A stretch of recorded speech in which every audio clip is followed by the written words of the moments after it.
കുട്ടികളെ, ഇതാണ് നമ്മുടെ സ്കൂളിലേക്ക് വന്ന പുതിയ ബയോളജി ടീച്ചർ.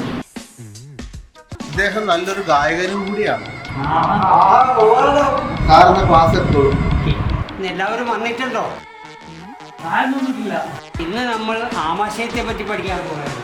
പാട്ടിലൂടെ പഠിപ്പിക്കട്ടെ. എന്നാൽ നമുക്ക് തുടങ്ങാം. ആമാശയം നേർത്തൊരു ചെറുകുടലിൻ ചാരി പൊൻകുടലിൻ മീതെ സൈലന്റായി സ്ഥിതി ചെയ്യുന്നു. നമ്മൾ തിന്നും എല്ലാ കശപിശയും ദഹിപ്പിച്ചു കളയുന്നു. നമ്മൾ തിന്നും എല്ലാ കശപിശയും ദഹിപ്പിച്ചു കളയുന്നു. ആമാശയം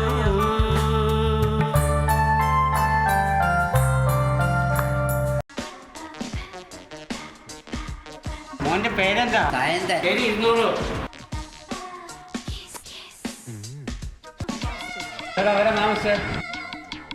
എന്താതിരിക്കേ, പഠിപ്പിക്കുന്നതിനിടയിൽ ഞാൻ പറഞ്ഞു തരാം. സായന്ത് മോൻ തിന്നൊരാപ്പിൾ ലേശം ചീഞ്ഞതായിരുന്നു. തൊണ്ടേ നിറങ്ങിയൊരാപ്പിളിൽ കീടാണു വാണിരുന്നു.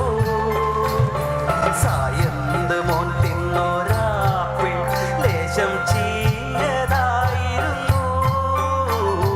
തൊണ്ടേ നിറങ്ങിയൊരാപ്പിളിൽ കീടാണു വാണിരുന്നു. പിത്താശയക്കല്ല് തേങ്ങി ദഹനരസം കൊണ്ടുതാ. രോഗം രോഗം വയറിനടിയിൽ കളകളനാദം.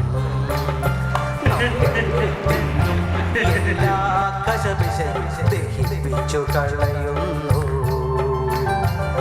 നമ്മൾ തിന്നും എല്ലാ കശപിശയും ദഹിപ്പിച്ചു കളയുന്നു. ആമാശയം. എങ്ങനെയുണ്ട്? ക്ലാസ് ഇഷ്ടപ്പെട്ടോ? ഇനി ബാക്കി നാളെ പഠിപ്പിക്കാം. ക്ലാസ് കൊള്ളാം. എനിക്കിട്ട് പണി തന്നു.